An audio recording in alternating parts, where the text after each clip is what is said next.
और आज हमें कॉन्सेप्ट करना है फ्रेश स्टार्ट प्रोसेस का जी, ठीक है जी। ये कॉन्सेप्ट हमें करना है और ये कॉन्सेप्ट जो है वो पार्ट नंबर 3 के अंदर आता है, क्योंकि पार्ट नंबर 2 कल हमने स्वाहा कर दी है। अब जो भी बातें करनी है वो हमें पार्ट नंबर 3 की करनी है। और जो वाइंडिंग अप वाला कॉन्सेप्ट हमें करना है ना, तो वो पार्ट नंबर 2 में है ना वो पार्ट नंबर 3 में है, वो आपका कंपनीज एक्ट के अंदर है। तो ये मत कहना कि सर वाइंडिंग अप तो हमारा पार्ट नंबर 2 के अंदर बचा है, तो भाई वो पार्ट नंबर 2 के अंदर नहीं है। आईबीसी वाला वाइंडिंग अप हम कंप्लीट कर चुके हैं, वॉलंटरी वाइंडिंग अप भी हमने कंप्लीट कर ली है, और कंपलसरी वाइंडिंग अप भी हम कंप्लीट कर चुके हैं आईबीसी के अंदर, ठीक है ना। अब जो कंपलसरी वाइंडिंग अप पड़ा है वो कंपनीज एक्ट वाला बैलेंस बचा है, वो पार्ट नंबर 2 वाला बैलेंस नहीं बचा, बस ये पर ध्यान दो, ठीक है जी। फिर पार्ट नंबर 3 आज हमें स्टार्ट करना है, और पार्ट नंबर 3 में कॉन्सेप्ट कौन सा है, फ्रेश स्टार्ट प्रोसेस, वो हम देखेंगे। और कॉन्सेप्ट बिल्कुल छोटा सा है, किताबें भर भर के आप इसको लेके जा सकते हो। अगर क्वेश्चन बन जाए वहां पे टेप डालना, नकल वकल आप जो भी करनी हो कर सकते हो, कोई दिक्कत वाली बात नहीं है, ठीक है। पक्का पक्का बढ़ सकते हैं, चलो जी आ जाओ फिर फटाफट से आ जाओ जी। इधर देखो ध्यान से, अब एक बार मैं आपको यहाँ पे दिखा देता हूँ। अच्छा, इसके नोट्स मैं थोड़ी देर तक आपके ग्रुप में डाल दूंगा, ठीक है जी। हम रीडिंग कर लेंगे, हम यहाँ से रीडिंग कर लेंगे, और जो जो इसके की पॉइंट्स हैं वो मैं अंडरलाइन करवा दूंगा, ठीक है ना। इसकी नोटिंग मैं नहीं कराऊंगा, इसकी नोटिंग अगर आप कहोगे तो 1 या 2 पेज में क्रक्स लिखवा दूंगा इसका, ठीक है ना। क्रक्स लिखवा दूंगा कि इसका क्रक्स क्या निकल के आ रहा है, क्योंकि बनेगा तो मे भी 5 नंबर का एक क्वेश्चन बन जाएगा जी, और वो बनेगा आईबीसी के अंदर, ठीक है। बट कुछ भी कह सकते हैं, मे भी ना बने, तो वो मेरे को पता नहीं है, कहीं मेरे पीछे पड़ जाओ कि सर इसमें से क्वेश्चन बना नहीं, आपने कहा था, ठीक है जी। चलो अब यहाँ पे एक बार फटाफट से आ जाओ जी। अब आपके सामने ये रहा आईबीसी का एक्ट, मैंने यहाँ पे खोला हुआ है। अब जो हमें मेन स्टार्ट करना है ना, वो हमें स्टार्ट करना है ये जी। मैं दोबारा कह रहा हूँ, आपके एग्जाम में कंफर्म आईबीसी इलेक्टिव पेपर के अंदर 5 नंबर में क्वेश्चन बन जाएगा, और ये फ्री के 5 नंबर है। बहुत सिंपल कॉन्सेप्ट है, बहुत सिंपल कॉन्सेप्ट है, गिरा हुआ कॉन्सेप्ट है, उठाना पड़ेगा। कुछ देर के बाद कहोगे सर ये कॉन्सेप्ट हमारे एग्जाम के अंदर बन सकता है, यस बन सकता है, और इवन कई बार एग्जाम के अंदर बन भी चुका है, ठीक है ना। तो ये कॉन्सेप्ट को मजाक मत लेना, है ये बिल्कुल सिंपल, बट अगर बन गया तो फ्री के 5 नंबर है। और ऊपर ऑब्वियस सी बात है, बुके लेके हमें जानी है, एक्ट लेके हमें जाना है, पेल देना वहीं पे ही, नकल पे नकल मार देना, बस पता लगना चाहिए वो कॉन्सेप्ट कौन सा है, फ्रेश स्टार्ट प्रोसेस है। बट मैंने पहले भी कहा था कि मैं ये नहीं मान के चलूंगा कि पेपर ओपन बुक है, हम समझेंगे अच्छे तरीके से, ताकि प्रैक्टिकल लाइफ में अगर कोई हमसे पूछ ले ये कॉन्सेप्ट होता क्या, तो हमें पता हो ये कॉन्सेप्ट होता क्या, ठीक है जी। अब सुनो ध्यान से, मैं कहना क्या चाह रहा हूँ, अब सारे बच्चे यहाँ पे ध्यान देना। अब यहाँ पे पहली बात तो पार्ट नंबर 3 हम कर रहे हैं। पार्ट नंबर 3 का चैप्टर 1 आपका एप्लीकेशन प्रीलिमिनरी वाला था, चैप्टर 2 आपका है फ्रेश स्टार्ट प्रोसेस। अब ये फ्रेश स्टार्ट प्रोसेस होता क्या है, देखो नाम से ही पता लग रहा है फ्रेश स्टार्ट, मतलब नाम से क्या पता लग रहा है, फ्रेश स्टार्ट, एक नई शुरुआत, एक नई शुरुआत। अच्छा एक बात मेरे को बताओ, कई बार आप कहते नहीं यार, मतलब जो कल हो गया उसको एक बार तो भूल जा, ठीक है। एक बार तू ना जो हमारे बीच में हुआ, जो हमारे बीच में हुआ भाई, एक बार ना प्लीज भूल जा, एक बार प्लीज भूल जा, और एक ना नई शुरुआत करते हैं कल से, एक ना कल से नई शुरुआत करते हैं। वो सारी बातें हम भूल जाते हैं जो हमारी पास्ट में हुई थी, आज से हम एक नई शुरुआत करने जा रहे हैं। आज एक नया दिन है, एक चेहरे पे थोड़ी सी स्माइल होनी चाहिए, तो हम एक नई शुरुआत करते हैं। गवर्नमेंट भी यहाँ पे बात कहना चाह रही है। अब यहाँ पे गवर्नमेंट इसके अंदर पता क्या कहना चाह रही है, पहली बात तो समझ लो, ये कॉन्सेप्ट ना बहुत छोटे छोटे जो डेटर्स हैं उनके लिए, मतलब बहुत बड़े बड़े डेटर्स के लिए नहीं है, ये बहुत छोटे छोटे डेटर्स के लिए है। और इवन अगर मैं बोलूंगा, अगर आप इसकी कंडीशंस देख लोगे ना किसके लिए है, तो 90 to 95% लोग तो वैसे ही इससे बाहर हो जाएंगे। अब एक्चुअल में इस कॉन्सेप्ट के अंदर है क्या, इस कॉन्सेप्ट के अंदर सुनो, जैसे मान लो फॉर एग्जांपल मैंने किसी का 20,000 रुपये देना है। अब मैंने किसी का ना 20,000 रुपये देना है, फॉर एग्जांपल मैंने कुणाल का 20,000 रुपये देना है। मैं इंडिविजुअल हूं, अपने दिमाग में लेके चलना, यहाँ पे अथॉरिटी होगी डीआरटी, बार बार एनसीएलटी मत बोलना, मेरे मुंह से भी कई बार अगर एनसीएलटी निकले तो बोल देना ओए गाबे, यहाँ पे एनसीएलटी नहीं डीआरटी है, मतलब मैं बोलना डीआरटी चाह रहा हूं। अगर बाई चांस एनसीएलटी निकल जाए तो ऑब्वियस सी बात है वो डीआरटी की बात करूंगा, क्योंकि इंडिविजुअल फॉर्म की अथॉरिटी जो होती है वो डीआरटी होती है। और हम चैप्टर नंबर यहाँ पे पार्ट नंबर 3 कर रहे हैं, पार्ट नंबर 2 हम पूरा कंप्लीट कर चुके हैं एनसीएलटी वाला। बात समझ में आ रही है ना। तो अब सुनो ध्यान से, मैं कहना क्या चाह रहा हूँ कि जैसे मान लो मैंने कुणाल के 20,000 रुपये देने हैं। अब अगर मान लो मैंने कुणाल के 20,000 रुपये देने हैं, तो कुणाल तो मेरे से मांगेगा 20,000 मांगेगा, बट मेरे पास ना हालत 20,000 रुपये देने के है ही नहीं, मतलब मैं बिल्कुल ही गिर चुका हूं भाई साहब, मैं बिल्कुल ही खत्म हो चुका हूं, कंगाल हो चुका हूं, मेरे पास कुछ है ही नहीं घर में, मेरे पास बस खाने को रोटी है। तो अब मैं चाहता हूं कि भाई ना हम ना आपस में कुछ, मतलब आपस में, मतलब कि आप मेरे पैसे भूल जाओ, कुछ ऐसा अगर जुगाड़ हो जाए ना कि मतलब गवर्नमेंट मेरे पैसे ही माफ कर दे, कि चल भाई तूने कुणाल के 20,000 रुपये देने ही नहीं है, कोई अगर ऐसा प्रोसेस हो जाए ना, तो उस प्रोसेस को हम बोलते हैं फ्रेश स्टार्ट प्रोसेस। मैं दोबारा बोलूंगा, अगर मैंने कुणाल के 20,000 रुपए देने हैं तो गवर्नमेंट ये बात कहते हैं विवेक, अगर तू इसमें लिखी हुई कंडीशन सेटिस्फाइड कर देगा ना, अगर तू लिखी हुई कंडीशन सेटिस्फाइड कर देगा, हम वो 20,000 रुपए तेरे डिस्चार्ज कर देंगे, माफ कर देंगे, तुझे 1 रुपया पे नहीं करना। मतलब कमाल की बात देखो, इंसॉल्वेंसी में क्या होता है, इंसॉल्वेंसी में अगर मैंने पैसे देने हैं तो सामने वाला एप्लीकेशन डालता है, मुझे घसीट के लेके जाता है, मुझसे 20,000 रुपए निकलवाए जाते हैं, वो बात अलग है, लिमिट वहां पर 1 करोड़ रुपए की है। बट यहां पर निकलवाने की बात नहीं हो रही, यहां तो माफ करने की बात हो रही है। यहां तो ये बात कह रहे हैं कि जो बीत गया वो बीत गया, बट प्रोवाइडेड, और इतनी खतरनाक कंडीशन है, तुम खुद कहोगे इसके अंदर बहुत कम लोग कवर होते हैं, बट अच्छी बात है अगर कोई इसमें कवर हो जाता है उसका सारा का सारा डेट माफ हो सकता है, बस ये पर ध्यान दो। एक बच्चा कहता है सर अगर मान लो 20,000 रुपए का डेट माफ हो गया, बट बाद में पता लगा ये इन्फ्लेटेड वैल्यू थी, या बाद में पता लगा भाई आपने फाइनेंशियल स्टेटमेंट को थोड़ा सा मतलब फ्लक्चुएट किया था, आपने चेंजेस किए थे, तो गवर्नमेंट कह रही टेंशन मत लो, टेंशन मत लो, यहाँ पे हमने एक रिवोकेशन का भी प्रोसेस रखा हुआ है। रिवोकेशन का मतलब अगर हमने फ्रेश स्टार्ट का ऑर्डर पास कर दिया कि भैया तुम्हारे पैसे माफ हो गए, और बाद में हमें पता लगा कि तुमने कोई घपलेबाजी की है, तो हम उसको रिवोक भी कर सकते हैं। रिवोक मतलब अब तुम्हें कुणाल का पैसा देना पड़ेगा, बस ये पर ध्यान दीजिए। याद है ये बात आपको मैंने जीएसटी के अंदर दी, जीएसटी के अंदर एक कॉन्सेप्ट था रिवोकेशन ऑफ एप्लीकेशन, याद था ना, जब हमारा आरसी कैंसिल हो जाता है फिर वहां पे रिवोकेशन डालते हैं। रिवोकेशन मतलब आपको मैंने कहा था कि रजिस्ट्रेशन जो होता है वो एक तरह की शादी है, मतलब लाइफ में एक बार शादी होती है, बट अगर मान लो आपने गुस्से में कुछ बोल दिया, फिर आप बाद में सॉरी मांगते फिरते हो कि भाई मेरे से सॉरी हो गई भाई, प्लीज मैं मतलब मैडम जी मेरे से सॉरी हो गई, प्लीज मेरे से दोबारा शादी कर लो मैडम जी। तो वही बात यहाँ पे निकल के आ रही है कि अगर एक बार फ्रेश स्टार्ट प्रोसेस का ऑर्डर आ गया, उसके बाद अगर हमें लगता है कि तुमने भाई साहब कुछ घपलेबाजी की है, तो उसको हम रिवोक का ऑर्डर भी पास कर सकते हैं, मतलब तुम्हें वो पैसे लौटाने पड़ सकते हैं, ये बात भी यहाँ पे लिखी हुई है। तो मतलब ये मत कहना, मैंने कहा ना गवर्नमेंट बहुत स्ट्रिक्ट है। और कमाल की बात देखो भाई, तो 20-20 हजार रुपए माफ करने के लिए, 30-30 हजार रुपए माफ करने के लिए गवर्नमेंट रूल बना रही है। आप देख रहे हो इंडिविजुअल की इंसॉल्वेंसी किस लेवल पे जा चुकी है, आप समझ पा रहे हो। आप खुद देखो, जिसका केस ही 20,000 रुपए का होगा वो तुम्हें फीस क्या देगा। और यहाँ पे भी भाई साहब कमाल की बात नहीं है, इसमें मजाक की बात नहीं, यहाँ पर भी रेजोल्यूशन प्रोफेशनल है, यहाँ पर भी उसकी अपॉइंटमेंट हो रही है। अब मेरा डिफॉल्ट भाई साहब 20,000 रुपए का, 30,000 रुपए का, 40,000 रुपए का मैं एक सीएस अपॉइंट कर रहा हूँ। कमाल की बात देखो तो ये है, मेरे को समझ नहीं आ रहा कि भाई साहब कैसे उसकी फीस पे कर पाऊंगा। मतलब मैं अपना 40,000 रुपए का डेट तो चुका नहीं पा रहा, अपना 50,000 रुपए का डेट तो मैं चुका नहीं पा रहा, अब अगर मैं अपना डेट चुका नहीं पा रहा, मैं उसकी फीस पे करने की बात करूं, कितनी बड़ी नाइंसाफी है। ठीक है, बट गवर्नमेंट करी पे करेगा भाई, सिंपल सी बात है, पे करेगा तो वो तो अपने आप तुम्हारी सेटलमेंट है, तुम अपनी फीस पे करोगे, वो मैटर हमारा नहीं है। बट हम एक प्रोसेस बना चुके हैं कि इस प्रोसेस के थ्रू अपनी तुम इंसॉल्वेंसी रिजोल्व भी कर सकते हो, या इंसॉल्वेंसी रिजोल्व क्या, जो भी तुम्हारा लोन है उसको माफ भी करवा सकते हो, और एक नई स्टार्टिंग कर सकते हो, उसको हम क्या बोलते हैं, फ्रेश स्टार्ट प्रोसेस। क्या मेरी बात समझ में आ रही है? तो एक बार दोबारा बोलूंगा, फ्रेश स्टार्ट प्रोसेस जो आज हम कॉन्सेप्ट स्टार्ट करने जा रहे हैं, बिल्कुल सिंपल सा। इस कॉन्सेप्ट का मतलब क्या है कि आपका जो भी मान लो लोन देना होगा, वो लोन गवर्नमेंट आपका माफ कर सकती है। आपको ये प्रॉब्लम होगी सर क्रेडिटर को दिक्कत होगी, तो क्रेडिटर क्या कोई एक्शन नहीं लेगा? बिल्कुल लेगा, यहाँ पर लिखा हुआ है क्रेडिटर क्या कर सकते हैं। ठीक है भाई, सिंपल सी बात है, वो अपने 20,000 रुपए क्यों छोड़ेगा? अगर मान लो मैंने 20,000 रुपए तुमसे लेने हैं भाई, कुणाल से मैंने 20,000 रुपए लेने हैं, कुणाल ने मुझसे लेना, कोई 20,000 रुपए क्यों छोड़ेगा? बट गवर्नमेंट कह रही है कि अगर तुम इस कंडीशन में फॉल कर जाओगे, तुम 20,000 रुपए भी छोड़ सकते हो। मतलब हम तुम्हारे 20,000 रुपए माफ कर देंगे। वो एलिजिबिलिटी क्या है, वो कंडीशन क्या है, कैसे आरपी की अपॉइंटमेंट होती है, कैसे यहाँ पे ऑर्डर पास होता है, कैसे तुम्हें एप्लीकेशन यहाँ पे डालनी होती है। और कमाल की बात भाई साहब, नॉर्मल केस में याद करो, सीआईआरपी वाले केस में मोरिटोरियम एक बार लगता था। आप देख रहे हो, हेलो भाई साहब, वही भिंडी इधर, मोरिटोरियम सीआईआरपी के अंदर एक बार लगता था, यहां पे मोरिटोरियम 2 बार लगेगा। मतलब मेरे को समझ नहीं आ रही, लोन के पैसे कुछ है नहीं, जेब में तुम्हारे कुछ है नहीं, और मोरिटोरियम लगा रहे हो 2 बार। इसमें एक इंटरिम मोरिटोरियम भी है, मतलब जब तुम एप्लीकेशन फाइल करोगे उसके फाइल करते ही इंटरिम मोरिटोरियम लग जाएगा। फिर उसके बाद फिर एक फाइनल मोरिटोरियम भी होगा, जब तुम्हारी एप्लीकेशन एडमिट हो जाएगी तो फाइनल मोरिटोरियम वहां पर भी है। आप देख रहे हो कॉन्फिडेंस गवर्नमेंट का, अब देख पा रहे हो कॉन्फिडेंस क्या गवर्नमेंट का, कि मतलब गवर्नमेंट ये बात कह रही है कि भैया अगर इतने 1,000 रुपए का भी डिफॉल्ट है तो हम 2 बार मोरिटोरियम यहां पर एप्लीकेबल करेंगे, एक बार तो इंटरिम करेंगे, एक बार फाइनल मोरिटोरियम भी करेंगे। और ये मोरिटोरियम जो चलता है वो आपका 180 डेज तक चलता है, मतलब 180 दिन तक आपका मोरिटोरियम चलता है। 180 दिन के बाद ये खत्म हो जाएगा, तो नॉर्मली 180 दिन के अंदर ये सारा का सारा प्रोसेस कंप्लीट हो जाना चाहिए, नॉर्मली गवर्नमेंट ये बात कहना चाह रही है जी।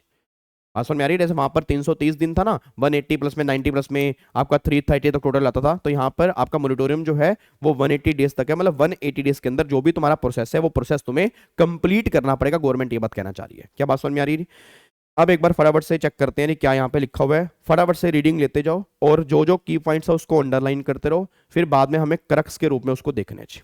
ठीक है जी, बाद में अगर टाइम बचा तो मैं आज ही क्रक्स लिखवा दूंगा, नहीं तो मैं फिर आपको लिख के दे दूंगा, आप नोटिंग घर में कर लेना चाहिए। बात समझ में आ रही है जी? चलो आओ जी एक बार फटाफट से यहाँ पे देखना स्टार्ट करते हैं, यहाँ पे गवर्नमेंट क्या कहना चाह रही है जी। सारे बच्चे यहाँ पे एक बार चेक करो। देखो जी सबसे पहला सेक्शन नंबर 80 है eligibility for making an application, इसको सबसे इंपॉर्टेंट मार्क कर लो, इसको सबसे इंपॉर्टेंट मार्क कर लो जी। अगर बनेगा 5 नंबर के अंदर तो होपफुली ये वाला क्वेश्चन बन जाएगा। बीच वाले प्रोसेस मुझे नहीं लगता इतने बनेंगे, ये अपने आप में सबसे इंपॉर्टेंट है कि एलिजिबल कौन है इस प्रोसेस के लिए।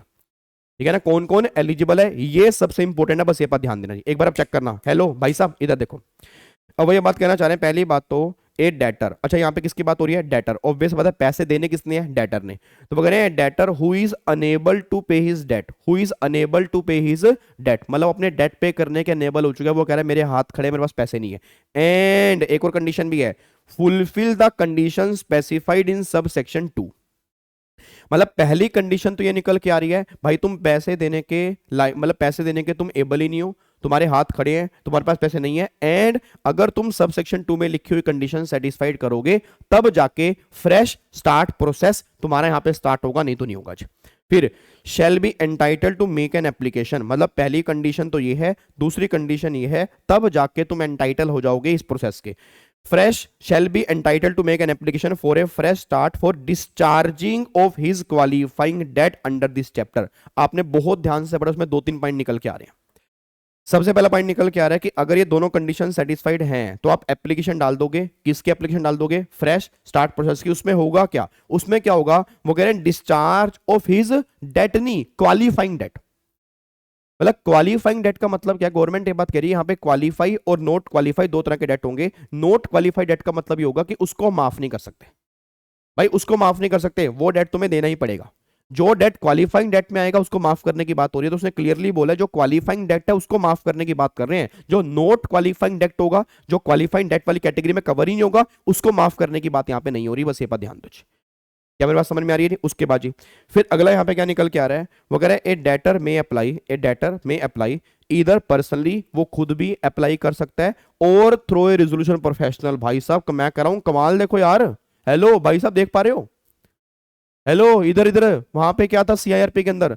वहां पे सीआरपी के अंदर था एफसीओसी, जब एप्लीकेशन डालते थे तो आईआरपी का नाम वो प्रपोज करते थे, फिर आईआरपी से वो आरपी अपॉइंट होता था। यहां पर गवर्नमेंट ये बात कह रही है कि एक डेटर, एक इंडिविजुअल, मेरे जैसा इंडिविजुअल जो डेट पे करने के अनेबल नहीं है, जिसके पास पैसे नहीं है, जो अपना लोन माफ करवाना चाह रहा है, वो कह रहा है मैं कंगाल हूं, मेरा लोन माफ कर दो, वो रिजोल्यूशन प्रोफेशनल के थ्रू एप्लीकेशन डालने की बात कर रहा है। मेरे को समझ नहीं आ रही भाई क्या चक्कर है ये, क्या कॉन्सेप्ट है, समझ पा रहे हो आप? मतलब मैं अपना डेट पे करने के तो अनेबल हूं, आप समझना बहुत ध्यान से, मैं अपना डेट पे करने के तो अनेबल हूं, मेरे पास डेट पे करने के तो पैसे नहीं है, मैं आरपी के थ्रू एप्लीकेशन डालने की बात कर रहा हूं। तो किस लेवल की बातें हो रही है आप समझ लो, मेरी समझ से परे है। तो गवर्नमेंट ये बात कहना चाह रही है ए डेटर में अप्लाई इधर पर्सनली, वो खुद भी कर सकता है, और through resolution professional for a fresh start under this chapter in respect of his qualifying debt to the NCLT, हाँ नहीं टू दी डीआरटी, एनसीएलटी नहीं to the DRT authority if. अब ये कंडीशन है। अब कंडीशन देख लो एक बार, अब कंडीशन कह रही सबसे पहले कंडीशन, अब ध्यान कंडीशन देख लेना एक बार, आप कंडीशन देखना, आपको हंसी ना आए फिर आप मुझे बोल देना। कंडीशन देखना एक बार, पहली कंडीशन ग्रोस एनुअल इनकम उस डेटर की डज नॉट एक्सीड 60,000। बताओ मेरी समझ से बिल्कुल परे है भाई, मतलब मेरे को समझ नहीं आ रहा इसका रेजोल्यूशन प्रोफेशनल भी कौन होगा इसका, जिसकी पूरे साल की नेट इनकम भी नहीं कह रहे यार, ग्रोस इनकम कह रहे हैं, ग्रोस एनुअल इनकम 60,000 रुपए तक पूरे साल की, मतलब पर महीने वो कितने रुपए कमा रहा हो? 5,000 रुपए पर महीने वो डेटर कमा रहा है। भाई क्या ये कोई छोटा सा बच्चा, कोई सड़क पे लाया हुआ बच्चे को पकड़ के लेकर आए हो क्या तुम?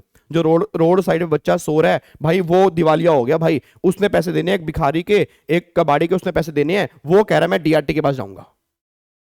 यार नॉर्मली मतलब दुकान पे काम करने वाला छोटे से छोटू की सैलरी 5,000 रुपये हो जाती है, तो वो छोटा सा छोटू वो डीआरटी के पास जा रहा है मेरे पैसे माफ कर दो, और कमाल की बात एक रेजोल्यूशन प्रोफेशनल के थ्रू जा रहा है, उसने एक रेजोल्यूशन प्रोफेशनल रखा हुआ है, वो कह रहा है तू मेरे बिहाफ पे एप्लीकेशन डाल, क्योंकि मेरी इनकम जो है पूरे साल की 60,000 रुपए तक है। उसके बाद देखो जी, उसके बाद अगली कंडीशन, अभी तुम्हें और हंसी आएगी, अगली कंडीशन सुनो, एग्रीगेट वैल्यू ऑफ एसेट, उसके बाद जितनी भी एसेट्स हैं वो भाई साहब 20,000 से ऊपर की ना हो। यार एक बात बताओ, अगर मान लो मैं हूं भाई साहब, मेरा फोन ही 20,000 रुपए का, मैं तो बाहर ही होगा इससे। तो ये प्रोविजन बनाया किस लिए फिर? आप सेकंड कंडीशन में तो ऑलमोस्ट सारे बार कर दिए, सेकंड कंडीशन में ऑलमोस्ट सारे बार कर दिए। मैं कह रहा हूं छोटे से छोटा बच्चा भी है, छोटू भी है, उसके घर के जो वो उसकी टोटल एसेट 20,000 तक तो हो ही सकती है ना। भाई मान लो मैं मोबाइल चला रहा हूं, मेरा मोबाइल ही 20,000 रुपए का है, क्या मोबाइल मेरी एसेट नहीं है? यस। और कमाल की बात वो कह रहे हैं एग्रीगेट वैल्यू, आपके पास जो भी एसेट है वो 20,000 से ऊपर नहीं होनी चाहिए। अब क्या मैं प्रोसेस स्टार्ट करूंगा, बताओ मैं क्या प्रोसेस करूं, क्या मेरा तुम लोन माफ करोगे? तुम तो फिर भाई साहब ये बात कह रहे हो बुलाती है मगर जाने का नहीं। भाई फ्रेश स्टार्ट प्रोसेस यही तो है। देखने में क्या लग रहा है, लोन माफ कर देंगे, लोन माफ कर देंगे, लोन माफ कर देंगे। मैं क्या भाई, लोन माफ कर देंगे, 2 करोड़ रुपए का लोन है, कह रहे 2 करोड़ रुपए का लोन है, निकल पहले तो यहां से बाहर, निकल निकल, तेरे लिए फ्रेश स्टार्ट प्रोसेस है ही नहीं। अच्छा फिर मैंने कहा किन के लिए, कह रहे पहले एलिजिबिलिटी देखेंगे, कह रहे तेरी टोटल इनकम बता कितने की, मैं कहा 60,000 महीना, कह रहे 60,000 रुपये महीना या पूरे साल की इनकम 60,000 रुपये होनी चाहिए? मैं कहा मैं तो हुई नहीं फिर, टोटल एसेट 20,000 रुपये की होनी चाहिए। मैं कहा फिर तो कोई भी नहीं है। भाई 90 to 95% लोग तो वैसे ही बाहर निकल गए। अभी और सुनो, उसके बाद जी, हाँ बिल्कुल सही बात है, मोए मोए हो रहा है जी, मोए मोए कर रही है गवर्नमेंट। आगे देखो, aggregate value of qualifying date does not exceed 35,000, 35,000 रुपए तक का तुम्हारा क्वालिफाइंग डेट होना चाहिए। मतलब 35,000 रुपए से अगर ऊपर का डेट है वो माफ नहीं हो सकता। 35,000 रुपए से अगर ऊपर का डेट है वो माफ नहीं हो सकता, ये बात ध्यान दो। 35,000 रुपए तक का अगर तुम्हारा क्वालिफाइंग डेट है उसको हम माफ कर सकते हैं, उसके ऊपर के डेट को माफ नहीं कर सकते। तो भाई छोटे मोटे पैसे जो है 30-40,000 रुपए जो है, 30-35,000 रुपए जो है उसकी माफी की बात हो रही है, उसके ऊपर का डेट है उसकी माफी की बात नहीं हो रही है, बात ध्यान दो। अगली कंडीशन, अगली कंडीशन, उसके बाद जी फिर he is not a undischarged bank corrupt. पहली बात तो वो अनडिस्चार्ज बैंक करप्ट ना हो, ठीक है जी, अच्छी, मतलब वो पूरा दिवालिया ना हो, ठीक है। He does not have own dwelling, बताओ उसके पास अपना घर भी ना हो। अब यार खुद बताओ, अगर अपना घर भी ना हो और irrespective whether it is encumbered और नोट, मतलब उसने कहीं गिरवी, उस घर को गिरवी भी ना रखा हो, मतलब उसके पास कोई अपने नाम से घर ही नहीं होना चाहिए। तो आप इमेजिन कर लो, एक दिमाग में इमेज बना लो किसकी बात कर रहे हैं, एक दिमाग में ना इमेज बना लो वो किसकी बात कर रहे हैं। भाई वो तेरी बात नहीं कर रहे, वो तुम्हारी बात नहीं कर रहे, वो मेरी बात नहीं कर रहे, वो नॉर्मल दुकानदारों की बात नहीं कर रहे। वो एक बहुत, मतलब एक होता है ना, एक होता है जैसे आता है एमएसएमई, माइक्रो स्मॉल मीडियम, तो माइक्रो लेवल मतलब जो बहुत लोअर लेवल का तबका है, जो मतलब गवर्नमेंट ये बात कह रही है कि जो लोअर लेवल के पर्सन हैं जिनकी इनकम जो है बहुत कम लिमिट के अंदर आती है, हम उनकी बात कर रहे हैं, उनके लोन माफ करने की बात कर रहे हैं। जो थोड़ा सा भी ऊपर लेवल का तबका है उसके लोन माफ करने की बात नहीं कर रहे। उसके बाद देखो जी फिर, a fresh start process, insolvency resolution process और bankruptcy process is not subsisting against him, मतलब उसके अगेंस्ट ये प्रोसेस ना हुआ हो पहले, और no previous fresh start order, उसके 12 महीने पहले कोई यहां पे ऑर्डर भी पास ना हुआ हो फ्रेश स्टार्ट प्रोसेस के। अगर 12 महीने पहले कोई ऑर्डर पास हुआ है तो दोबारा से फ्रेश स्टार्ट प्रोसेस वो नहीं कर सकता विद इन 12 मंथ, बस ये बात ध्यान दो। तो भाई साहब ये सारी की सारी एलिजिबिलिटी है, पेपर के अंदर बनेगा तो 4-5 नंबर के अंदर ये बन जाएगा। मे बी वो केस स्टडी बनेगी, क्योंकि आईबीसी के इलेक्टिव के अंदर नॉर्मली केस स्टडी बनती है, तो वो केस स्टडी यहां से मतलब फॉर्म कर सकते हैं और तुमसे पूछ लेंगे कि बताओ इस केस में फ्रेश स्टार्ट प्रोसेस लगेगा या नहीं लगेगा, कमेंट पास करो। तो ये सारी कंडीशन बहुत तरीके से दिमाग में होनी चाहिए। पहली कंडीशन, आपकी एनुअल ग्रोस इनकम जो है वो आपकी 60,000 रुपए तक, 60,000 कह रहा हूं, 60 लाख नहीं कह रहा, 6 लाख नहीं कह रहा, अप टू 60,000 तक हो। दूसरी, आपकी एसेट की एग्रीगेट वैल्यू 20,000 तक हो। तीसरी कंडीशन, आपकी क्वालिफाइंग डेट की वैल्यू 35,000 तक होनी चाहिए। फिर अगला, गवर्नमेंट कह रहे आप अनडिस्चार्ज इंसॉल्वेंट ना हो, अनडिस्चार्ज बैंकरप्ट ना हो। फिर अगला, आपके पास कोई अपना घर ना हो, मतलब आपने गिरवी भी ना रखा हो या आपके पास अपना कोई घर नहीं होना चाहिए। फिर आपके साथ फ्रेश इंसॉल्वेंसी या इंसॉल्वेंसी रिजोल्यूशन प्रोसेस या बैंक्रप्सी प्रोसेस आपके अगेंस्ट ना हुआ हो, या with in 12 month fresh start process का ऑर्डर तुम्हारे अगेंस्ट ना पास हुआ हो। अगर ये सारी कंडीशन सेटिस्फाइड होंगी तब तुम थोड़ा सा आगे बढ़ सकते हो, नहीं तो आगे नहीं बढ़ सकते। क्या बात समझ में आ रही है? क्या बात समझ में आ रही है? पक्का पक्का रही। उसके बाद देखो यहाँ पे फिर क्या लिखा है, अब ये सारी हो गई एलिजिबिलिटी। अब सेक्शन 81 देखो, 81 में क्या निकल के आ रहा है, application for the fresh start order. अब यहाँ पे एप्लीकेशन डालेंगे कि भैया मेरा लोन माफ कर दो। अब कैसे एप्लीकेशन डालनी है, when an application is filed under section 80, आपने 80 में क्या डाल दी, एप्लीकेशन डाल दी, by a debtor an interim moratorium shall commence on the date of filing of said application. कमाल की बात देख लो, जैसे तुम एप्लीकेशन डालोगे इंटरिम मोनिटोरियम लग जाएगा।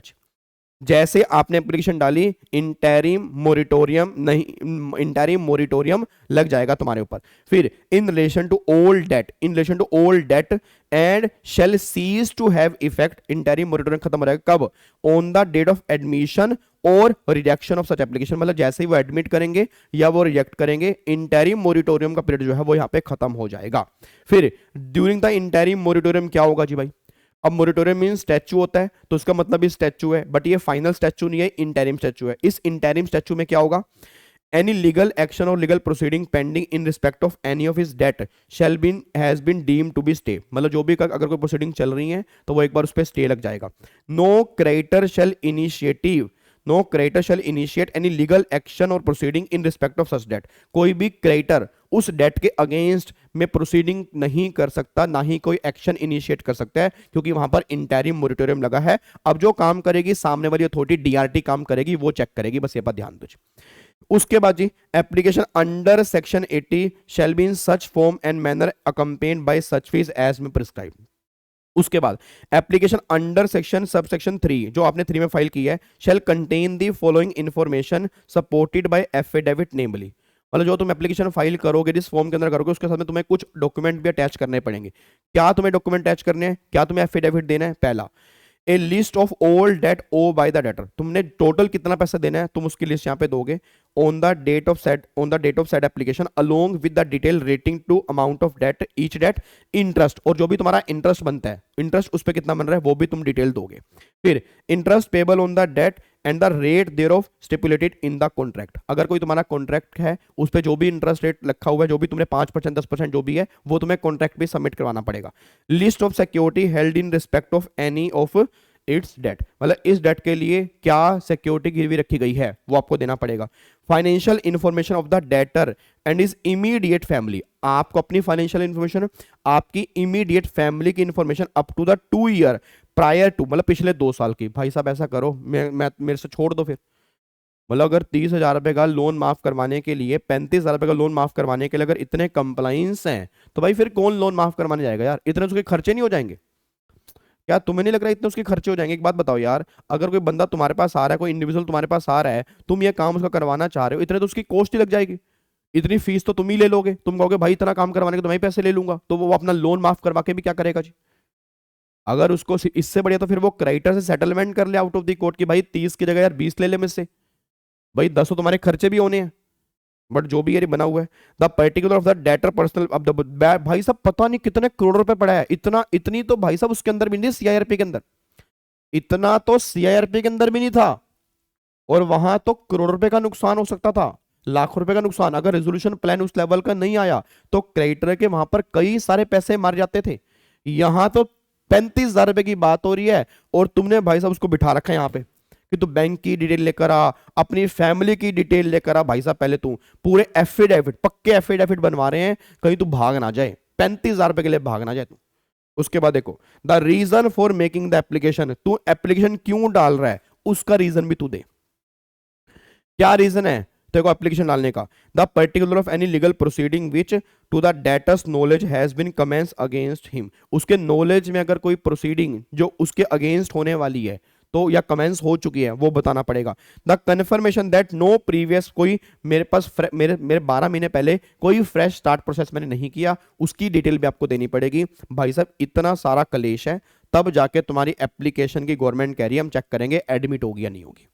पहली बात तो तुम एलिजिबल होने चाहिए, पहली बात तो तुम एलिजिबल होने चाहिए, होता है ना, मतलब होती है वो अपना नोनू मोनू सोनू, मैं नहीं मानूंगी, पहले मुझे आप मनाओ, मैं एक तरीके से नहीं मानूंगी, बेबी खाना ले आओ, खाना भी ले आओ, पानी भी ले आओ, मेरे को पानी पिलाओ भी, खाना भी खिलाओ, मतलब ये इतने सारे आप ये सारे काम करोगे, मेरे चांद तारे तोड़ के भी लेके आओ बेबी। और वो कहता है भाई साहब मैं आप तुम मत ही मानो यार, हैं तुम मत ही मानो भाई, मैं इतना तो नहीं गिर सकता, वो यही बात यहाँ पे हो रही है, वो कहता भाई सीधा बोल देगा भाई 35,000 रुपए का लोन माफ ही मत कर यार तू।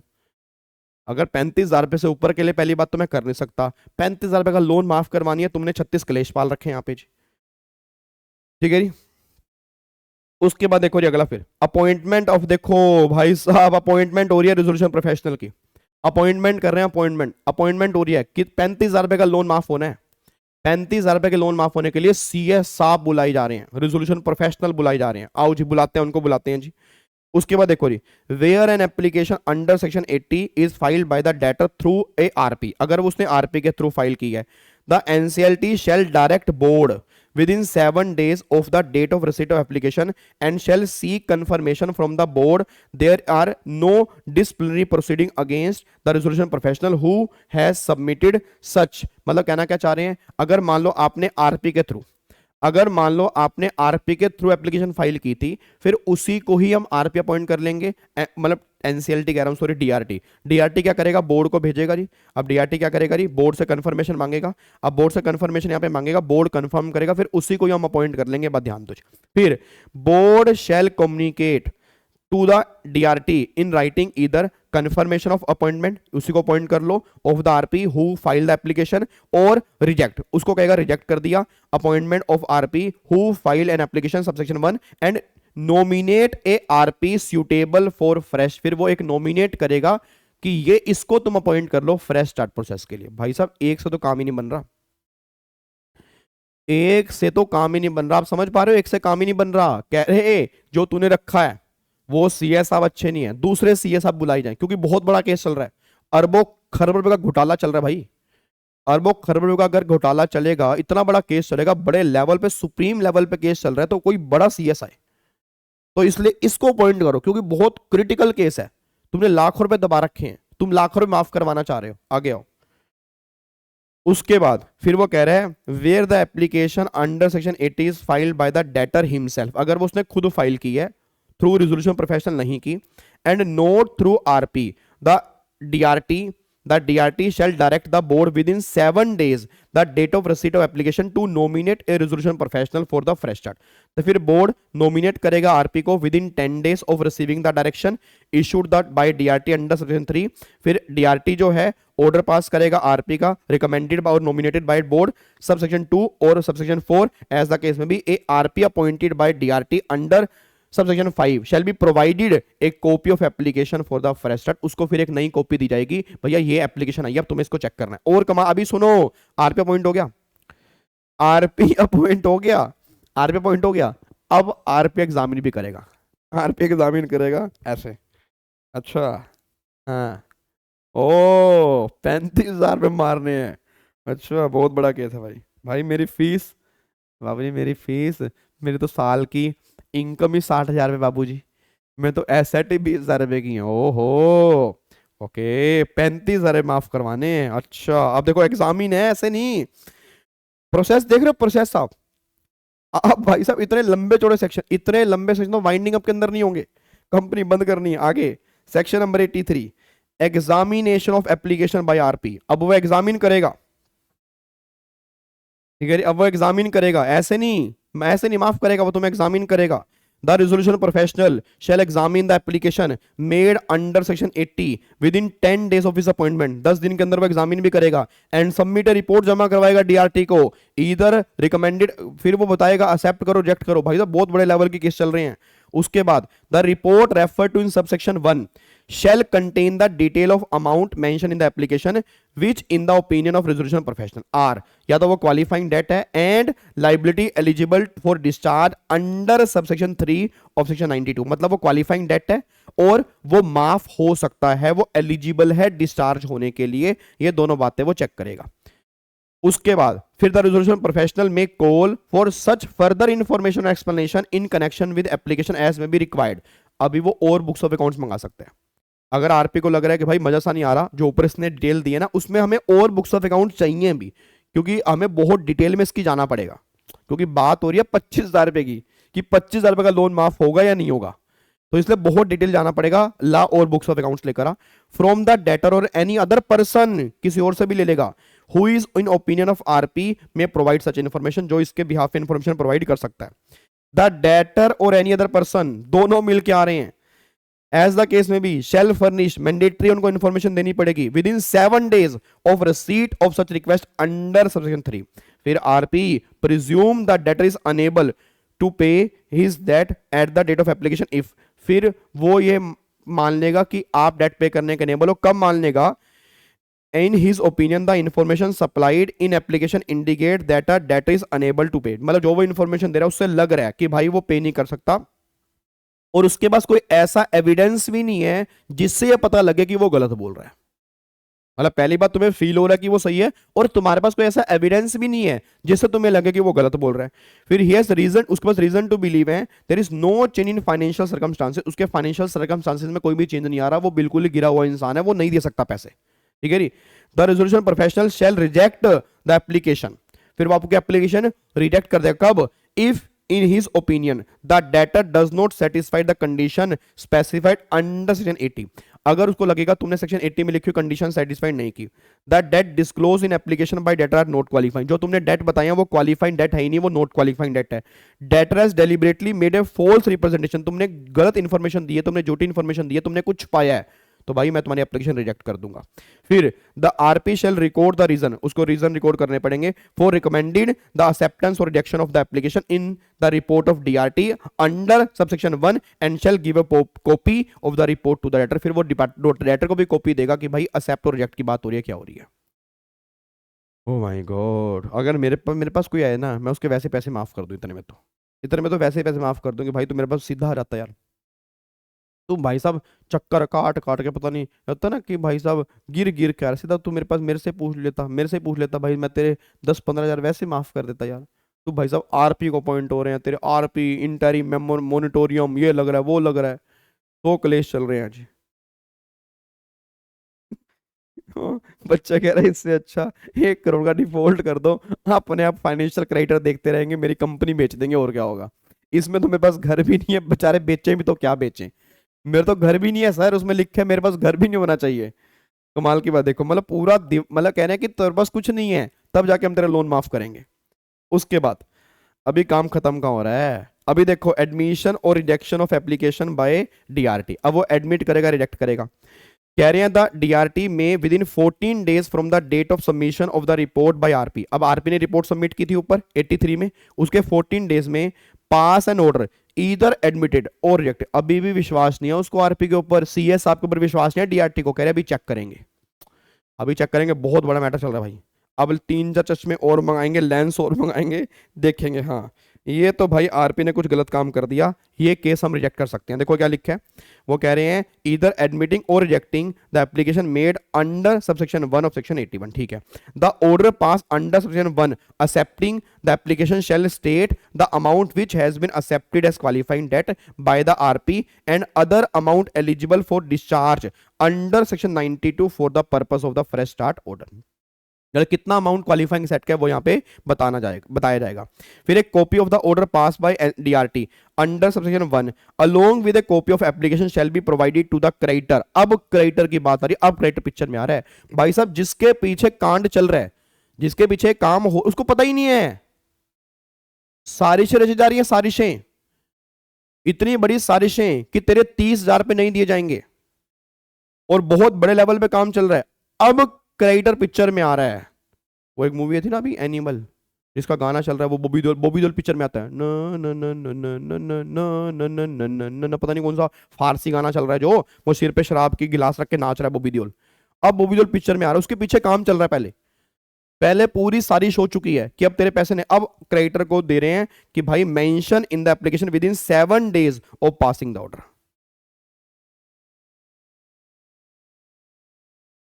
जमाल कुड़ू, पता नहीं जो भी चल रहा है, जमल कुड़ू जो भी है, ठीक है जी। अब देखो यहाँ पे effect of admission of application, क्या इफेक्ट पड़ेगा एप्लीकेशन एडमिट होने का, on the date of admission, on the date of application the moratorium shall commence. ओ भाई साहब क्रेडिटर को दी, अब जैसे क्रेडिटर को दी उसको लगेगा भाई साहब ऐसे की तैसे मेरे 30,000 माफ करने की बात कर रहे हो, मैं अभी इसके ऊपर केस ठोकूंगा, गवर्नमेंट का ठोक मोरिटोरियम लगा दिया। ले, क्रेडिटर कह रहा है पहले तो मुझे बताया नहीं, पहले तो मुझे बताया नहीं मेरे 30,000 रुपए मरने वाले हैं, और फिर मोरिटोरियम लगा दिया।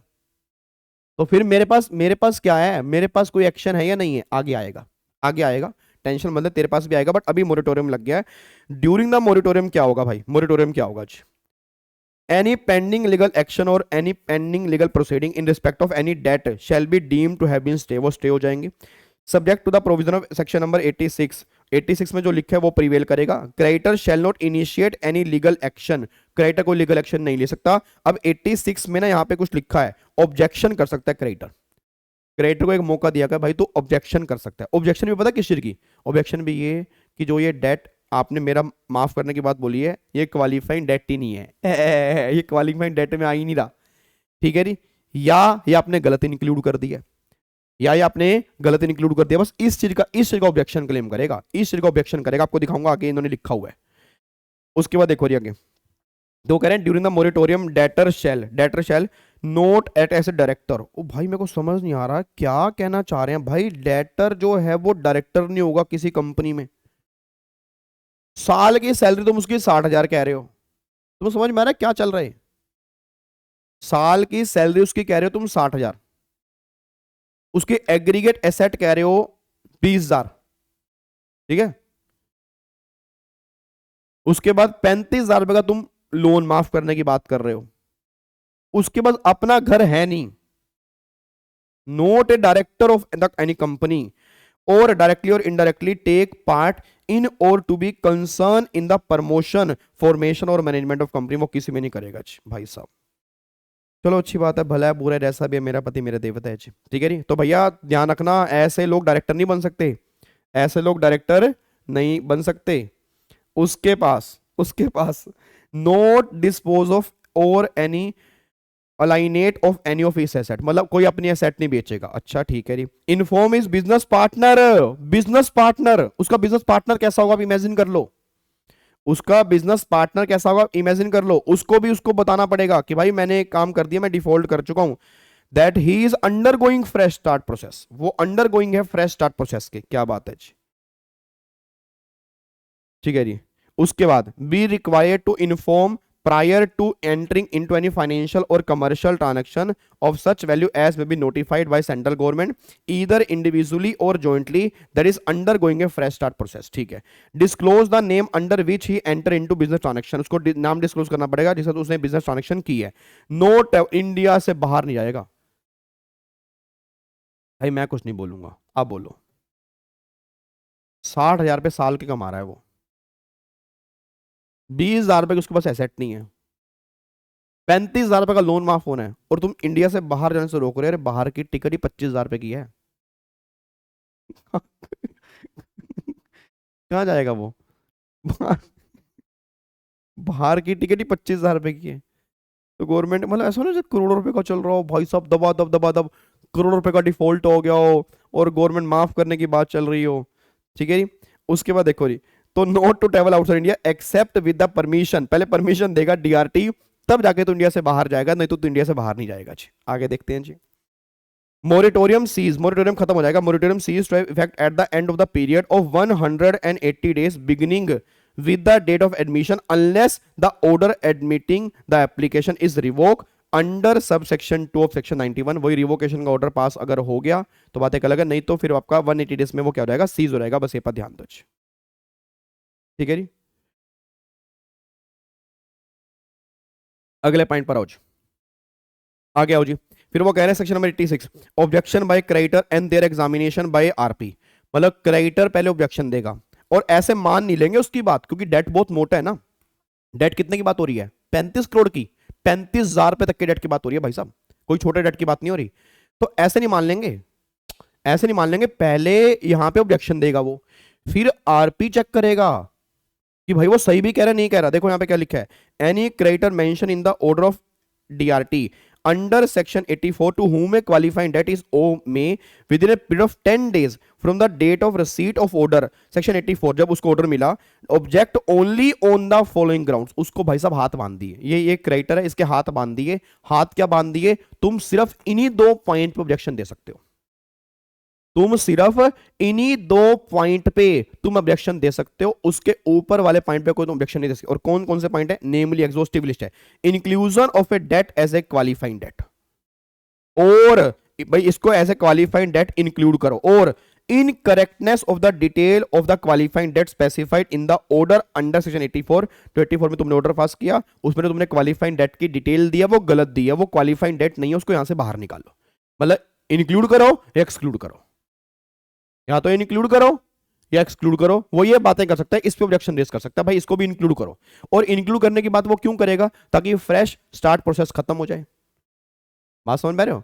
तो मतलब वो ये बात कहना चाह रहा है कि भैया यहां से बाहर निकल जाए। और एक्सक्लूड करने की बात वो क्यों करेगा, ताकि उसके पैसे ना मर जाए, भाई वो किसी और तरीके से पैसे ले ले। तो ये दोनों चीजें कर सकता है, बस ये पर ध्यान दो। उसके बाद एक creditor may file an objection under subsection 1 by way an application to RP, पहले वो आरपी का एप्लीकेशन देगा, फिर एप्लीकेशन जो मिलेगी shall be supported by such information and document, पहले डॉक्यूमेंट भी देगा उसके साथ में। The RP shall consider every objection made under this section, the RP shall examine with objection under subsection 2, इधर द एक्सेप्ट भी करेगा रिजेक्ट भी कर सकता है within 10 days the date of, जब वो क्रेडिटर एप्लीकेशन देगा उसके 10 दिन के अंदर या एक्सेप्ट करेगा या वो रिजेक्ट करेगा। The RP may examine any matter that appear to him to be relevant for making final list of qualified debt for the purpose of section 192. On the basis of examination of subsection 5 और 6, the RP shall क्या करेगा, prepare an amended list of qualified debt और make an application to DRT। पर उसमें कुछ changes करने होंगे, वो चेंजेस करेगा, फिर फाइनल लिस्ट जो है वो DRT को देगा कि भाई साहब इतना क्वालिफाइंग डेट निकल के आ रहा है, अब जी इतना क्वालिफाइंग डेट निकल के आ रहा है, बस ये पर ध्यान दो। फिर take such other step as may consider necessary in relation to the debtor. भाई साहब मेरे को समझ नहीं आ रहा, इतने सारे सेक्शन बना दिए, मैं क्या ही बोलूं अब। ये तो शुक्र है भगवान का ओपन बुक पेपर है, शुक्र मनाओ ये ओपन बुक पेपर है।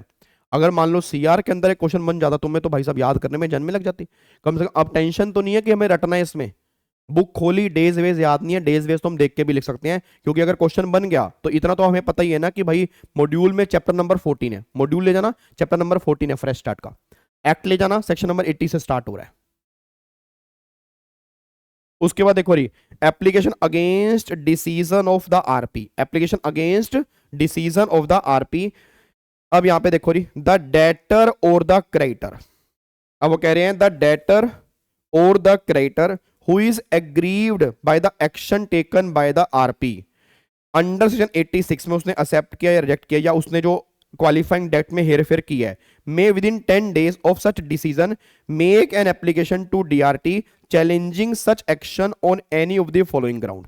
मतलब आपको अभी 86 में क्या लिखा था कि आरपी ने जो अमेंडेड लिस्ट तैयार की है क्वालिफाइंग डेट की, अब उसमें मेरे को दिक्कत आ रही है या मेरे क्रेडिटर को दिक्कत आ रही है, किसी ना किसी को प्रॉब्लम आ रही है, तो वो DRT को बोलेगा कि भाई मेरे को दिक्कत आ रही है, क्वालिफाइंग डेट जो उसने अमेंड किया वो सही नहीं है। फिर तो क्या करना है यहाँ पे, किस ग्राउंड पे, that the RP has not given opportunity to the debtor और the creditor to make represent. भाई उसको बनाने से पहले उसने मुझसे पूछा ही नहीं, भाई तुम्हें क्लेम पकड़ा दिया, ना मुझसे पूछा ना उससे पूछा, तो ये तो गलत किया ना। तो भाई इस ग्राउंड पर मैं तुम्हें DRT को एप्लीकेशन दे रहा हूं। The RP collude with the other party in arriving at the decision, मतलब इनकी मिली भगत है, कोई आरपी की ना किसी थर्ड पार्टी से मिली भगत है, और अब भाई उसके इन्फ्लुएंस में आके ना उसने ये अमेंडेड लिस्ट तैयार किया, तो ये गलत है। That the RP has not complied with the requirement of section 86, उसने 86 को रिक्वायर नहीं किया। फिर DRT shall decide the application refer to in subsection within 14 days of such application and make an order. फिर वो order pass करेगा। भाई साहब ऑर्डर पे ऑर्डर पास हो रहे हैं, पहले तुमने डाली आरपी के थ्रू अकेले, फिर तुमने आरपी अपॉइंट किया, फिर आरपी ने एग्जामिन किया, आरपी ने पूरा एग्जामिन किया, फिर एग्जामिन करके तुम्हें बोला, फिर तुमने एक्सेप्ट किया, फिर क्रेडिटर पिक्चर में आ गया, क्रेडिटर को लगा धोखा हो रहा है, क्रेडिटर ने कहा भाई साहब ये तो क्वालिफाइड डेट नहीं है, इसमें इंक्लूड होगा, फिर तुमने आरपी को दिया, फिर आरपी ने वो अमेंड किया, फिर तुम्हें दिक्कत आ रही है, फिर तुम दोबारा से DRT के पास जा रहे हो, फिर DRT तुम्हारी बातें सुन के फिर दोबारा से ऑर्डर पास कर रहा है, ऑर्डर पास हो रहे हैं, 35,000 पे खर्च हो जाएंगे इतने में, तो मेरे को लग रहा है बाद में वो कहेगा जी मेरे तो पैसे लग गए, मेरे को 35,000 माफ होने थे, मेरे 50,000 पे लग गए साहब, अब क्या करूं। तो गवर्नमेंट कह रही वही तो, कैसा लगा मेरा मजाक, कैसा लगा मेरा मजाक, 35,000 तेरे माफ होने थे, 50,000 तेरे लग गए हैं, अब बता तू आगे से कभी बोलेगा कि हमारी इंसॉल्वेंसी प्रोसेस बनाओ, नहीं बोलेगा ना, चल अब घर जा, ठीक है जी। उसके बाद देखो जी, फिर कह रहे हैं जी यहाँ पे कहना चाह रहे हैं मैं कह रही है इतना तो आने जाने में खर्च हो जाएगा, मैं क्या पता आरपी उसके घर में आके रह रहा हूँ, क्या पता DRT उसके आगे घर में रह रहा हूँ, ओहो सॉरी सॉरी सॉरी सॉरी, उसके पास तो अपना घर भी नहीं है, क्योंकि अगर घर है तो वो एप्लीकेशन डाल ही नहीं सकता, सॉरी सॉरी सॉरी, आगे पढ़ते हैं चलो जी। उसके बाद जी where the application under subsection 1 has been allowed by the DRT, it shall be forward its order to the board, अभी बोर्ड को जाएगा, and board may take such action as may be required under chapter 6 और part 5 against the RP। भाई साहब board picture में आ रहा है, board कह रहा है आरपी को तूने भाई गलत काम किया है, तेरे अगेंस्ट अब एक्शन लिया जाएगा जी, तेरे अगेंस्ट अब एक्शन लिया जाएगा। बोर्ड बीच में घुस रहा है जी, आओ जी। Oh my god, general duty of debtor. अब ये डेटर की जनरल ड्यूटी है, क्या क्या जनरल ड्यूटी है, बेसिक बेसिक बातें लिखी हैं जिसके अंदर कोई इसमें छुपाना नहीं है, बस ये बात ध्यान दो जी। अब आगे देखो जी, the debtor shall make available to the resolution professional all information, सारी इन्फॉर्मेशन वो देगा। Information inform the RP as soon as reasonably possible of any material error omission in relation to the information, any change in financial circumstances, अगर कुछ वो changes कर रहा है अपने फाइनेंशियल सर्कमस्टांसेस में उसको बताना पड़ेगा। मतलब ये डेटर की जनरल ड्यूटीज है, आपके एग्जाम में किसी काम का वैसे है नहीं है कि उसकी ड्यूटीज क्या क्या है, बिल्कुल बेसिक बात यहाँ पे लिखी हुई है जी। अब रिप्लेसमेंट ऑफ आरपी, भाई साहब बात देख रहे हो, कॉन्फिडेंस देख रहे हो आप, कॉन्फिडेंस कि हम भी सीआईआरपी की तरह हैं, हम भी कम नहीं है, हम भी बहुत बड़े लेवल पे गेम खेल रहे हैं। अब रिप्लेसमेंट की बात हो रही है आरपी की, कि उसको रिप्लेस भी कर सकते हैं, ऐसा नहीं है, क्योंकि बहुत बड़े लेवल पे केस चल रहा है सर, बहुत तादाद के अंदर लोग पैसे डूबे हुए हैं इसके अंदर। आओ यहां पे जी, अब आरपी की बदलेंगे, बिल्कुल बदलेंगे जी। उसके बाद देखो, where the debtor or the creditor is opinion that the RP appointed under section 82 is required to be replaced, he may apply to DRT for the replacement of such RP. The DRT shall within 7 days of the receipt of the application under 1 make reference to the board, board को बोलेगा replacement के लिए, फिर board 10 दिन के अंदर भाई साहब रेफरेंस देगा डीआरटी को, रिकमेंड करेगा नाम आईपी का, फिर डीआरटी को अगेंस्ट, जिसके अगेंस्ट कोई प्रोसीडिंग एक्शन नहीं है, फिर DRT shall appoint another RP for fresh start on the basis of recommendation of board, फिर DRT may give direction to RP replace under 4 to share all information देगा नए RP को ताकि वो चेक कर सके, फिर कोऑपरेट विद, भाई साहब कोऑपरेट करेगा जो नया आरपी आया है। मेरे को समझ नहीं आ रहा भाई साहब, इतने तो 180 दिन के अंदर वो कोई धंधा ही कर लेता यार, कम से कम 35,000 में 25,000 तो चुका देता वो। मेरे को समझ नहीं आ रहा, अगर मान लो वो कोई बिजनेस ही कर लेता यार, किसी दुकान पे लग जाता, कहीं पर भी वो बंदा लग जाता, तो मैं कहता 30-35,000 तो वैसे ही कमा लेता वो, झंझट इतने पालने की बजाय। भाई साहब नया आरपी आ रहा है, उसको पहले पूरी डिटेल दो, फिर कोऑपरेट करो। उसके बाद देखो जी, अब direction for compliance of restriction. अब देखो जी, the RP may apply to DRT for any of the following direction, namely compliance of any restriction referred to in subsection 3 of section 85 in case of non compliance by debtor। अगर कोई अगर debtor ने वो comply नहीं किया तो comply करने को बोलेगा। compliance of duty of the debtor referred in section 88 in case of non compliance bye debtor, अगर उसने कंप्लाई 88 वाले ड्यूटी कंप्लाई नहीं की तो उसको कंप्लाई करने को बोलेगा। The RP may apply to DRT for direction in relation to any other matter under this chapter for which no specific provision has been made. क्या बात है। अब आगे देखो 91। अब 91 में गवर्नमेंट कह रही है, अब मान लो ऑर्डर पास हो गया, ऑर्डर पास हो गया जी, डिस्चार्ज हो गया, पैसा माफ हो गया, उसको रिवोक भी कर सकते हैं, अभी तुम्हें छोड़ेंगे नहीं। आगे देखो, the RP may submit an application to the DRT seeking revocation of its order. जो उसने ऑर्डर पास किया, उसने एप्लीकेशन एडमिट कर ली, यहां पे एडमिट का मतलब क्या है, तुम्हारे पैसे माफ हो गए, एडमिट होते ही पैसे माफ हो जाते हैं। Under section 84 on the following ground, if due to any change in financial circumstances of debtor. भाई इसके 1 करोड़ रुपए का आदमी है, या इसके 1 करोड़ रुपए की लॉटरी लगी है, या 50 लाख रुपए की लॉटरी लगी है, इसके भी 50 लाख रुपए की लॉटरी लगी है, तो भाई ऑर्डर रिवोक करो, अबे पैसे दे सकता है। या non compliance bye debtor of the restriction impose under section 3 of section 85। अब 85(3) में आप अगर यहां पे चेक करोगे, हमारा सेक्शन नंबर 85 क्या था, यहां रहा आपका 85, ये देखो effect of admission of application. 85(3) में क्या था, ड्यूरिंग मोरिटोरियम, वो ये डायरेक्टर नहीं कर सकता, वो नहीं बन सकता, मतलब अपने सर को डिस्पोज, अगर उसमें इसमें से कोई भी काम कर दिया, अगर उसने वो डायरेक्टर बन गया, पार्टनर बन गया, उसने मोरिटोरियम में एसेट बेच दिए हैं, तो भाई साहब फिर वो गवर्नमेंट ये बात कह रही है कि आपको ऑर्डर रिवोक करना पड़ेगा। If debtor has acted is malafide manner and wilfully fail to comply with provision, उसकी इंटेंशन ही गलत थी, उसने जानबूझ के ये काम एप्लीकेशन डाली थी, वो उसकी सोच ही गलत थी, वो फ्रॉड था, तो भाई फिर यहां पे गवर्नमेंट ये बात कह रही है कि आपको यहां पे रिवोक करना पड़ेगा। फिर DRT shall within 14 days of the receipt of the application under section 1 may be order admit or reject करेगी। On passing of order admitting the application refer to subsection 1 the moratorium and the fresh start process shall cease to effect, तब जाके खत्म हो जाएगा। एक copy of the order pass by DRT with under this section shall be provided to the board, board को दी जाएगी for the purpose of proceeding under an entry in the registered referred in section 196। और फिर last में यहाँ पे discharge order pass कर देंगे। Discharge का मतलब कि पैसे माफ हो रहे हैं। The RP shall prepare a final list of qualifying debt and submit list of DRT at least 7 days before the moratorium period, मतलब 180 दिन का मोरिटोरियम होता है, उससे 7 दिन कम से कम पहले फाइनल लिस्ट देनी पड़ेगी आरपी को, डीआरटी को। The DRT shall pass discharge order at the end of the moratorium period for discharge of the debtor from the qualified, उसको डिस्चार्ज कर देगा। जा जा सिमरन जा, जी ले अपनी जिंदगी, तेरे 25,000 रुपए तेरे माफ कर दिए, तेरे 25,000 रुपए तेरे माफ कर दिए। Without produce to the provision of subsection 2 the DRT shall discharge the debtor from the following liability namely। अब किस किस से वो डिस्चार्ज करेगा? Penalty in respect of qualifying debt from the date of application till the date of discharge, जो भी penalty बीच में लग रही है, अब जितनी पेनल्टी भी लगेंगी वो भी माफ हो जाएंगी। Interest including penal interest in respect of qualifying debt from the date of application till the date of, ये तो चलो अच्छी बात है भाई, ये तो अच्छी बात है। देखो मतलब 35,000 रुपए का अगर मान लो डेट था, उसमें इंटरेस्ट पेनल्टी भी तो लगे होंगे, वो भी माफ हो रहा है। Any other sum owe under any contract in respect of qualifying debt, इसके रिस्पेक्ट में कोई दूसरा डेट था कॉन्ट्रैक्ट से related from the date of application till the, ये भी माफ हो जाएगा। The discharge order shall not discharge from the debtor from any debt not included in subsection 2 and from any of his liability not included under sub section 3, मतलब qualifying date में cover नहीं होगा, जो भी qualifying date में cover नहीं होगा, ये बात ध्यान दो रही, वो यहां पे कवर नहीं होगा। मतलब उसको माफ नहीं करेंगे, जो क्वालिफाइड डेट में है उसको माफ करेंगे, जो क्वालिफाइड डेट में नहीं है उसको माफ नहीं करेंगे।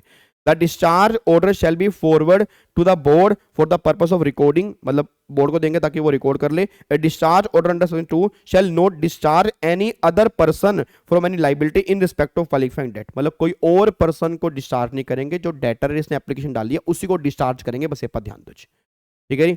और standard of conduct the RP shall perform is function as per section number 208, जैसे 208 में उसको लिखा हुआ है वैसे उसको अपने फंक्शन परफॉर्म करने पड़ेंगे एज पर लो, ये बातें यहाँ पे लिखी है।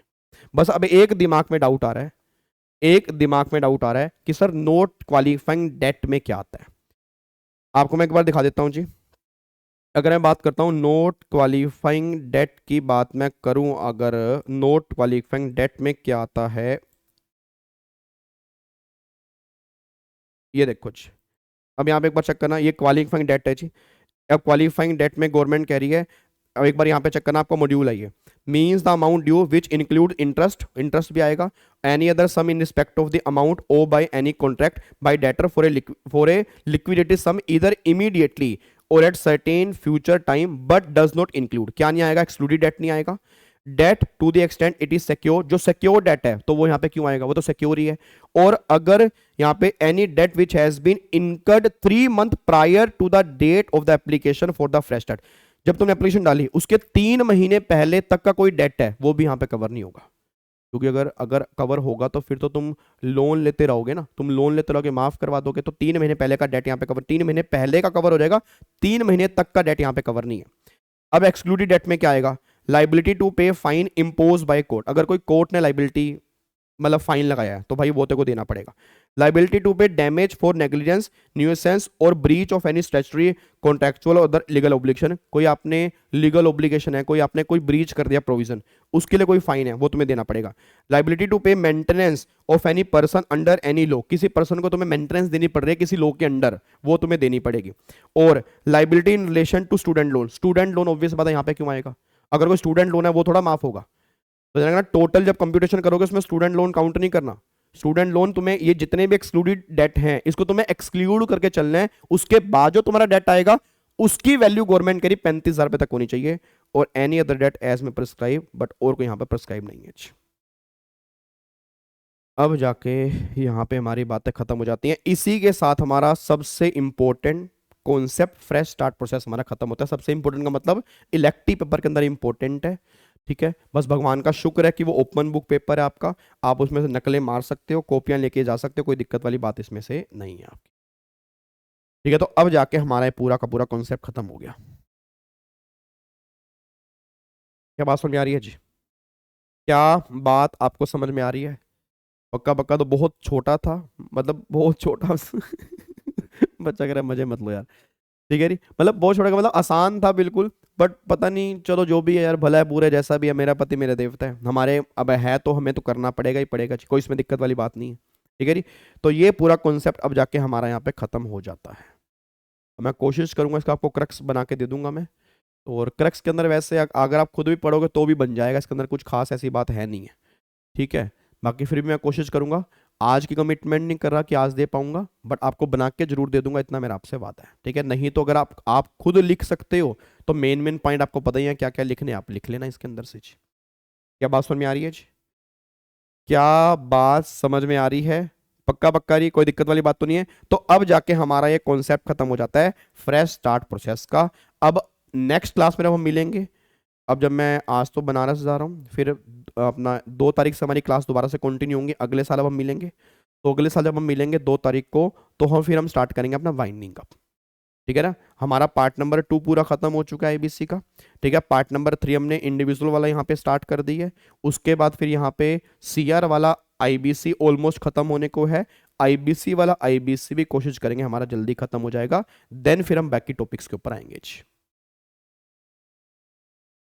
ट्रेन से, बिल्कुल ट्रेन से जा रहे हैं। ठीक है। Thank you so much, god bless you. और फिर मिलता हूं बहुत जल्दी 2 तारीख को। और मैं एक बार रिक्वेस्ट करूंगा, जितना भी अब तक हमारा हो चुका है, इन छुट्टियों को वेस्ट मत करना। आप प्रोफेशनल के बच्चे हो, वेल इनफ मैच्योर हो, मैं इतनी उम्मीद करता हूं। आपने जो भी अभी तक हम कंप्लीट किया, एक बार रिवीजन कर लेना। आपको बार बार कह रहा हूं, अभी की मेहनत बाद का रिजल्ट। ये लाइन में ध्यान देना, अभी का हार्डवर्क बाद का रिजल्ट है। अभी नो हार्डवर्क, बाद में डिप्रेशन, टेंशन, स्ट्रेस, इधर उधर भागना। अभी की मेहनत कर लोगे, बाद में आराम की लाइफ जियोगे। आप ये बात ध्यान दो, तो गलती से भी वेस्ट मत करना, बस ये बात ध्यान दो। ठीक है जी। हाँ जी बिल्कुल, गड्डी जान दी है, छलंगा मार दी। ठीक है जी। चलो जी, thank you so much, thank you so much. और भगवान शिव से आपके लिए दुआएं मांग के आऊंगा कि आप सबको तंदुरुस्ती दे, चुस्त दे, खुश रहो, तंदुरुस्त रहो, मेहनत करते रहो। और जो बच्चा मेहनत करे उसका रिजल्ट भी अच्छा आना चाहिए, भगवान शिव से मैं सब कुछ मांग के आऊंगा। ठीक है। Thank you so much, god bless you, bye bye, जय हिंद। फिर मिलता हूं जी बहुत जल्दी, गॉड ब्लेस यू जी, बाय बाय।